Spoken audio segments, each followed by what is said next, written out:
welcome to Saturday's edition of Cracking the Cryptic, where today we've got yet another treat for you. This week has been replete with the most extraordinary Sudokus every day, and today I think we've got another masterpiece. This is called 159 Sudoku, and it's a variant of Sudoku that I have heard of before. I've probably even done one or two of these in my life, but not for years and years and years. And this puzzle, which is by Shy, apparently it takes the form and just blows it up. So this should be something very, very special indeed. I'll read you the rules in a moment. They are peculiar, believe me, but not too difficult. I think once you've read them through twice. Now, before we kick off, I have two things to mention. I have tried to schedule the next stream of The Witness for Tuesday night. So this is my live streaming attempt to get through this wonderful, wonderful game. I'm having a lot of fun and frustration with it, and many of you have been joining me on my journey. So the next, I suppose, leg of the journey, 10 PM UK time on Tuesday night. Hopefully, if you've subscribed to the channel, you have had a notification of that. If you haven't, I've done something wrong. It's on me, and I apologise. But if you're not subscribed and you do enjoy the content, please do think about subscribing and hitting that bell icon. We would be most grateful. We are trying to get towards 400,000 subscribers, and we are really, really getting quite close, which is, well, it's staggering to us. But if we do get there, we're going to do a special video to celebrate. Now, the other thing I wanted to mention is, I'll say this somewhat facetiously, it's very nearly the 1st of September. And the 1st of September, if you're a patron of the channel, is exciting because you get your Patreon reward. And next month, September's reward is Looney Tunes. So we have been designing some puzzles based around some characters that you might recognise. And they're very colourful, and the Sudokus themselves are rather cool too. So look out for these coming 1st of September, and of course there will be some merch for the winning entry that is drawn out of a hat later on in the month. We'll probably give you till about the 20th of September to send in your answers. Now, with all that said, let's get to the weird rules of 159 Sudoku. I believe these have been doing the rounds on the Discord server. I may be wrong about that, but I think that this is a form that apparently has become popular again. And these are the rules. Right, normal Sudoku rules apply. I almost forgot. Scrap rules. I need to say happy birthday to somebody. Hang on. Just a moment. Where is my calendar? It's here. Right. I'm going to get this right. Svenja, I think it's your birthday today. I hope so. Toby has been in touch, and he said that we should be wishing you a happy birthday, and I have remembered to do it. I think you're doing a master's in archaeology, which sounds very interesting indeed. And well, I hope that you have a great day, and yeah. That's all I wanted to say, but I very nearly forgot, so I'm proud of myself that I didn't. So Svenja, it's her birthday, and we all wish you a very good one. Right, let's get back to this. Normal Sudoku rules apply. Digits in the first column indicate in which column the digit 1 is placed in the respective row, which sounds completely bonkers, but let's just think about what that means. Let's look at row 1. Let's imagine we discovered through some nefarious means that this square was a 1. Now, that would mean this cell here needs to be a 6, which it can't be. That's a terrible choice of where to put the 1. Let's move it. Let's put it there instead. That could... Oh, just... You can see how I've got my head around these rules. I am being pathetic. Right, let's put the 1 there instead. That would be a 7. Okay, now let's talk about this. So, the reason is this column is always indexing basically the position of the 1. So in row 1, the 1 is in the 7th column, and therefore this number needs to be a 7. If the 1 was in the 8th column instead, this would need to be an 8, etc. If it's in the 9th column, that would need to be a 9. All of those do seem to be possible, unlike the first two positions I decided to try. Now, Next rule. Digits in the 5th column indicate in which column the digit 5 is placed in the respective row. So this is absolutely identical. Let's imagine that this square was a 5, then this square here would have to be a 7. If the 5 was here, this square here would have to be an 8, and if it's here, this square here would have to be a 9. So again, we're indexing in this column, we're indexing into where the 5, which column of this row the 5 appears in. And I do accept that this is a bit weird, but it is. That's its nature. If the 5 was here, this would be a 1. Right, we've got a lot of examples done there. Now, let's do the last bit of the rules, which won't surprise you. Digits in the 9th column indicate in which column the digit 9 is placed in the respective row. So let's do an example at the bottom of the grid now. So this cell here is telling us which column the 9 appears in row 9. So let's put the 9... No, see, I avoided it that time. I did. Let's put it there. So if the 9 was here, this square would be a 2. And that's how it works. If the 9 was here, this square would be a 1. And okay, and it's perhaps worth noting that, look, those two both index to each other, which is rather cool. So this is a 1 telling us the 9 appears in the 1st column of the row, and this is a 9 telling us that the 1 appears in the 9th column of the row. So there is a certain symmetry there. Do have a go. The way to play is to click the link under the video as usual. Now I get to play. Let's get cracking, and we shall start with pencil marking. So let's see if we can pick up anything from the fact that unusually I have been given lots of given digits, which I'm very pleased with. Right, okay, straight away I'm interested in this because I now know that there is definitely a 6 in one of those two positions, and that of course is telling me something about the 9. That's telling me that, because if this is a 6, I know the 9 in row 1 would have to be in the 6th column, so there has to be a 9 either here or here. If this is a 6, the 9 is there. If this is a 6, the 9 is there. So now we know there's a 9 in one of those two places, which does nothing. Okay, let's go back to Sudoku. So we've got... No. Oh, good grief. Okay, let's not go back to Sudoku. I am so sorry. Let us go to the fact that we have been given a 1. You can see how I'm absolutely clueless about this variant. There is a 1 here. So, we can actually just write this cell in, because in this row, the 1 appears in the 3rd column. So that's a 3. Look, that's a 3. There's a 3 in one of those two cells, therefore. There's a 3 in one of these cells. So I was about to say let's check 1s, 5s and 9s, but a quick scan of the givens tells us that actually this 1 is the only sort of real gimme we've availed ourselves of. Shy has not been overly generous with the 1s, 5s and 9s. So what do we get from that? We got a 3 up here and a 3 in one of those. So if this was a 3, that would be telling us that the 5 in this row has to go here, which actually does look possible. 3s, 4s. 4 has to be in one of those two squares. That's interesting in exactly the same way. The 6 was interesting because that's telling us that the 1 in this column is now either in one of those two positions. 5s, 6s. I'm actually not seeing much else here. 1 second. Maybe we've got to look at this column where we've got 1s, 5s and 9s into the gap. So 1s, 5s and 9s into those 3 cells. And I feel that that probably means something because these of course are the important digits. So if that's a 1, you've got to put a 7 here. If that's a 1, you put a 7 here.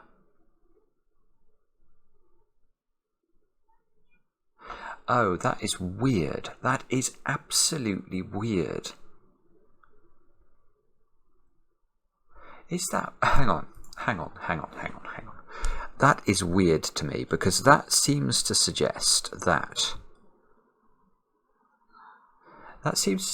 whenever you get a 159 triple in a column of this type of Sudoku, you get a swordfish on that column's number, which is mad, but might be true.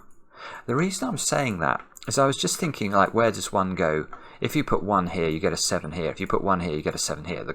Obviously, if you put a 1 there, you get a 7 there. So the 7s in column 1 are definitely in one of those 3 cells. But that logic is repeatable for 5s and 9s. If we just repeat the logic and ask where 5... So we know the 5 is in one of those. So we know the 7 in column 5 is in one of these squares. So we're going to get a pattern of where 7 goes in the grid that's going to exactly mimic those cells I've just highlighted in the grid. Let's just highlight those so we can remember. Ooh, in a particularly unpleasant sort of puddle type colour. That's incredibly beautiful as an idea. And it's so simple. So when you get... And what do I mean by swordfish? And in case anybody is unfamiliar with the term, it's a very fancy way of saying something that it actually confuses lots of people. But there's a very simple way of understanding swordfishes, and the way to understand it is to ask silly questions. So we'll start off by just noting that in column 1, the 7 is definitely in one of 3 positions. In column 5, the 7 is definitely in one of 3 positions. And in column 9, the 7 is definitely in one of 3 positions. Now, I'm going to look at row 1 of the grid, and I'm going to ask you how many 7s you're expecting to see in the completed solution to this puzzle in row 1. Hopefully, you're answering 1. There should only be 1 7 in row 1. There cannot be no 7s, and there cannot be 2 7s, and there cannot be 27 7s. There is exactly 1 7 in this row. How many 7s are we expecting there to be in row 5? 1. How many 7s are we expecting there to be in row 9? 1. So, we know that in these rows, if we take them together, we're looking for exactly 3 7s. How many 7s are we expecting there to be in the blue cells? Well, it's 3. We know there's 1 in one of those, 1 in one of these, and 1 in one of those. So there's 3 7s in these blue cells. So this is all of the 7s that we need for row 1, row 5, and row 9. If we try and put a 7 there, what's going to happen? We're now going to have 4 7s at least in these 3 rows of the grid, and that breaks the puzzle. So what we can say is that there cannot be 7s now in any of the positions I'm now highlighting. All of those cells are not 7s. And that does it do nothing? Does it do nothing? Oh, it would be rather beautiful if it does something. Oh, bobbins. I refuse to believe it does nothing. I refuse. It's too beautiful an idea. Somebody like Shy, they come up with something like this, and there will be something that we can do with this that is, that mesmerizes us. Unfortunately, I appear to have mesmerized myself into... Oh, okay, yeah, I know what it is. I'm being dumb. Right, where does the 7 go in column 3? Well, you can see now it's been ruled out of this one by the swordfish, this one by the swordfish, that one by the swordfish. So the 7 goes there. Now, what does that mean? So that means that... I don't actually know what that means. It doesn't actually seem to do very much at all.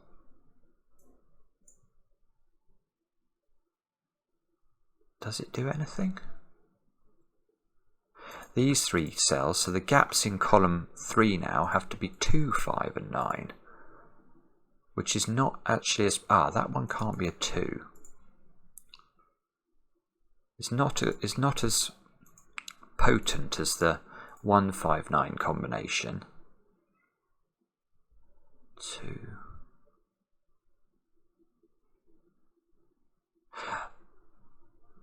Ah, no. Right, okay. Now this 2, though.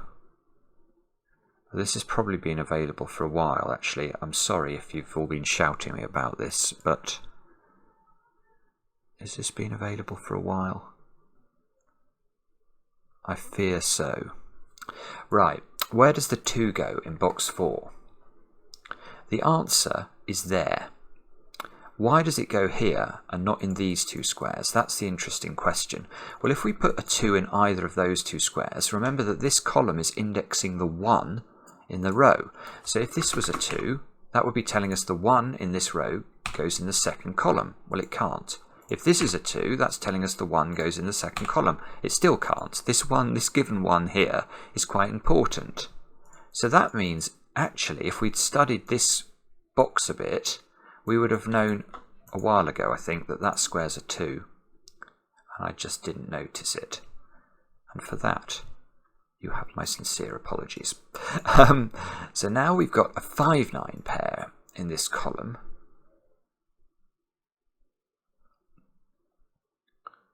And we've got a 2. So can we put 2 in those 2 cells? If we put 2, that's indexing 9. Yes, we can. And we've got 5 and 9 in column 3. Right. Oh, this is absolutely lovely. Right, okay. So now we haven't got a 1-5-9 triple, but we have a 5-9 pair. Well, that's going to create an X-wing on 3s. So the swordfish is the 3-dimensional version. You can see it. We've sort of highlighted 3 columns and 3 rows. But a pair of 5-9s in a column is going to create an X-wing on that column's number in exactly the same way as the swordfish did. Because now, let's just look at this square. If this is a 5, that's telling us that this square here needs to be a 3. But if this is a 5, we know this square is a 3. And of course, exactly the same logic works for 9. If that's a 9, that's a 3. And if that's a 9, that's a 3. So these 4 cells here form...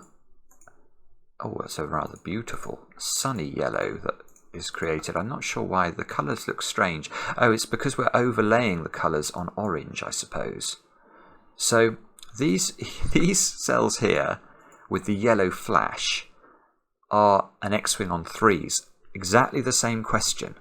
If you're not sure you understand what the implication of this is, remind yourself the 3 is in one of exactly 2 places in column 5. It's in one of exactly 2 places in column 9, and we're only expecting 1 3 in row 1, and we're only expecting 1 3 in row 9. That's 2 3s.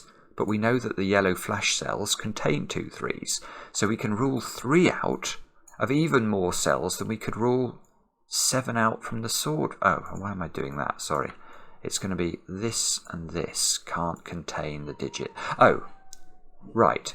Okay, well I can see an implication of this straight away. Look at this square. Before we'd identified this X-wing, the yellow X-wing, this square could have been a 3. Now it can't. If we make this a 3, there's going to be more than 2 3s in row 1 and row 9. So that's a 3.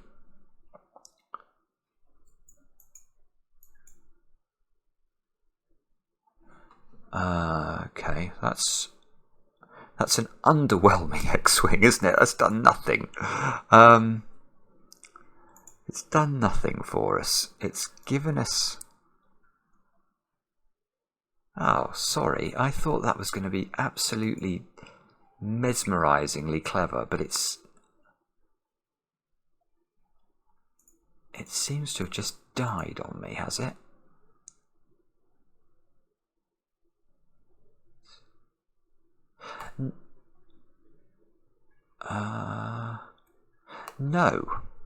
No, it hasn't just died on me. Oh, in fact, this is just sick. It's so clever. Okay, all right.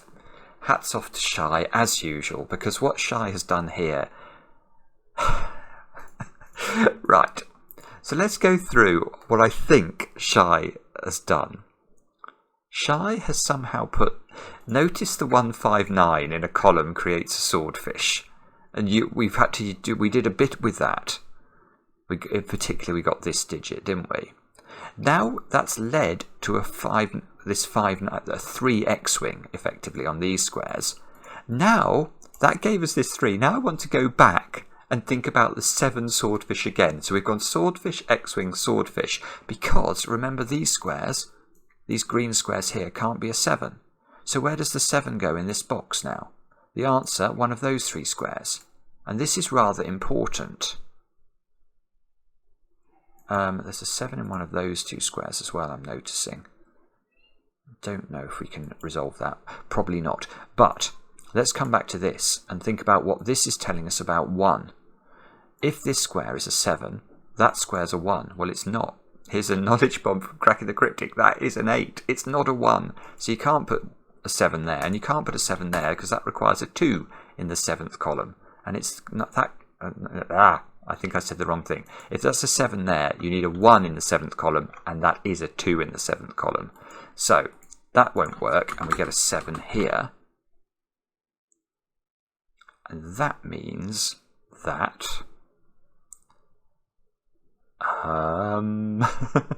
that means that we've done what exactly? Have we learnt anything about the mysteries of the world as a result of this?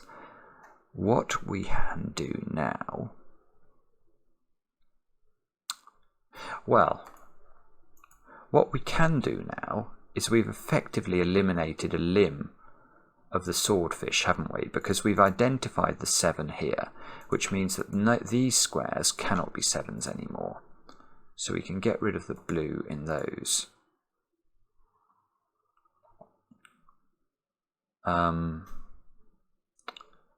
And we can think more about other things. So, what is this telling us? The answer is, I don't actually know. I'm sure it's telling us something important. So we've still got... Hang on. Yes, I know. Well, the obvious thing this thing is telling us is, of course, that the 7 needs to make an appearance here. So maybe that is going to open up the puzzle for us. Okay. Okay, so now we've gone down to a 5-9 pair in column 7, which means that we can... The implication of that is exactly what we'd expect. This is creating an X-wing on the digit 7, and you can see that that X-wing does indeed exist in the blue squares. That needs to lose its ability to be blue.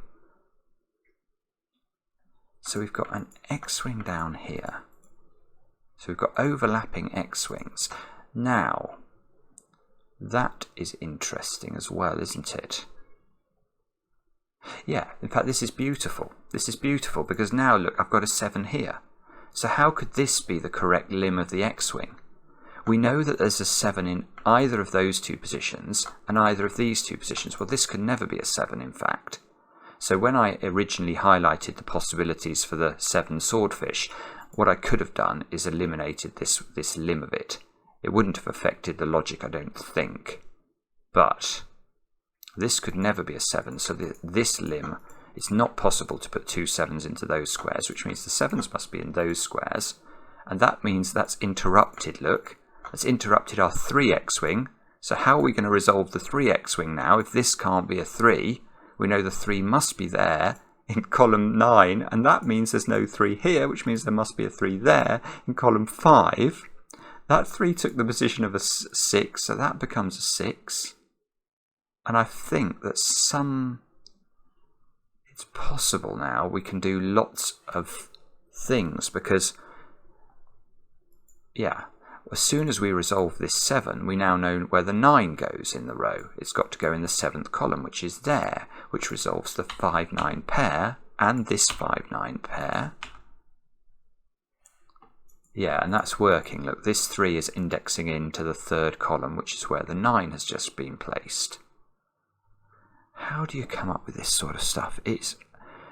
I appreciate that it's probably very frustrating for some of you if your head is sort of able to switch into this 159 weirdity very smoothly. I don't seem to be able to, but It is extraordinary that you can create puzzles this beautiful out of these strange rule sets.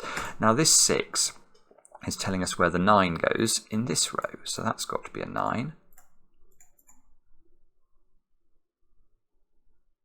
Which means one of those two squares is a 9. So, that's good. This can't be a 9, because if it was a 9, that's in the 8th column, and this would have to be an 8, which it can't be.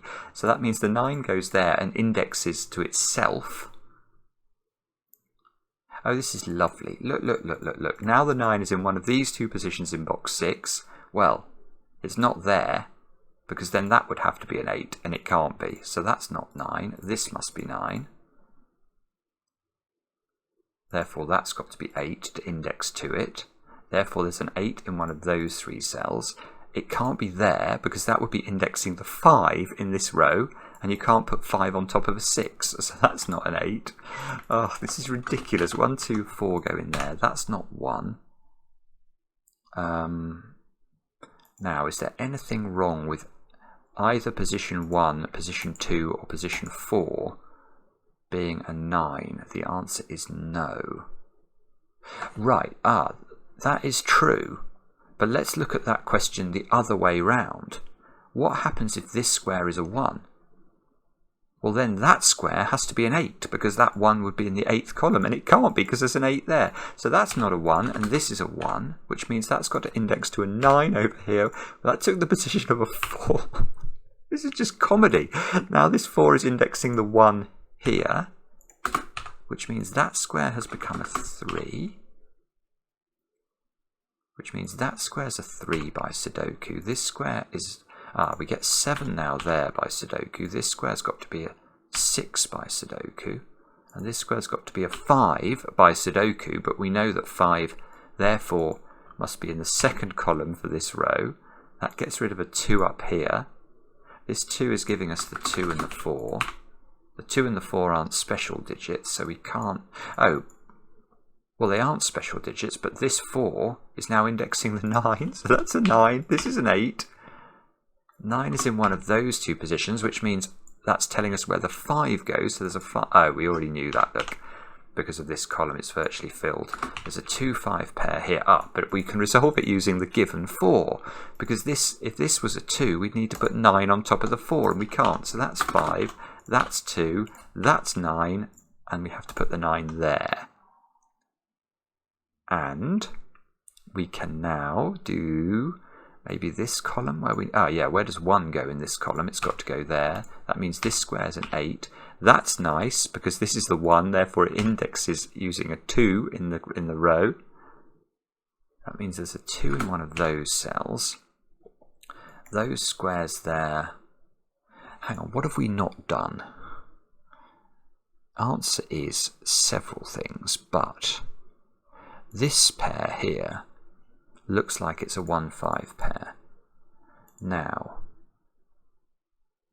oh, that's strange. Okay, so that is unresolved in the sense that if that's a 1, it's indexing to itself. If this is a 5, it's indexing to a 1 here. Ooh, okay. What about those two squares? So they're 6 and 8. So they're doable. So that's a 6. That's an 8. The 8 needs to link to a 1. The 6 needs to link to a 1. 1 is now in one of those two squares. These two squares have got to be a 2-7 pair, which is not resolved. These two squares are... we don't know yet. Those two squares are a 3 and an 8. And there's a 3 here, so that's good. 3 and 8 go into the grid. Those two squares are 4 and 6, which doesn't seem to be resolved, and those two squares are definitely 8 and 5.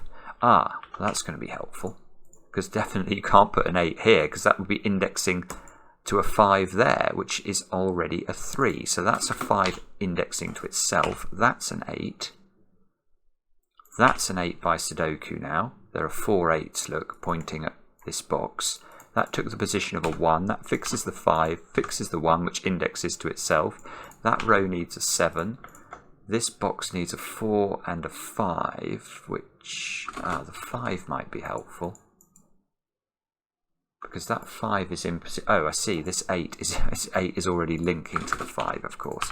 I'm so bad at this. Now those squares are a 4-7 pair, and these squares up at the top are 2, 5, and 6. Therefore, the central square is a 6, which links to a 5, which gives us the 2, which gives us a 2 and a 7 and a 4 and a 6. Therefore, that's a 6 by Sudoku. And we've still got to put 5 in this box, actually. This is that's a 4. And that links to a 5. And there you go. I think that's how to solve it. It's just mesmerising. It really is. That is so clever, I cannot tell you. It's a seemingly simple rule set that Shai has basically taken by the scruff of the neck and, raised into sort of genius category. It's just the whole idea. It's so obvious once you think about it that if you have 159 as a triple in a column, it creates a swordfish on that column. But then what Shai's done, which is already a beautiful theme, is to lock that into an X, then to create an X-wing off the back of that. And then you have to use the swordfish again. This 7 up here was so clever. And you can almost feel how Shai has done this, because this 7, the 7 could have gone in 3 positions, but these 2 givens were very helpful in pushing it up to the top. And that gave us the 1, which pushed the swordfish down here. This given 7 then locked that X-wing out. I just love this sort of thing. It's just a glimpse into the mind of genius. So let me know in the comments how you got on with this. I'll be very pleased if some of you tell me that it's scrambled your brains, because you certainly saw it scrambled mine. And we'll be back later with another edition of Cracking the Cryptic.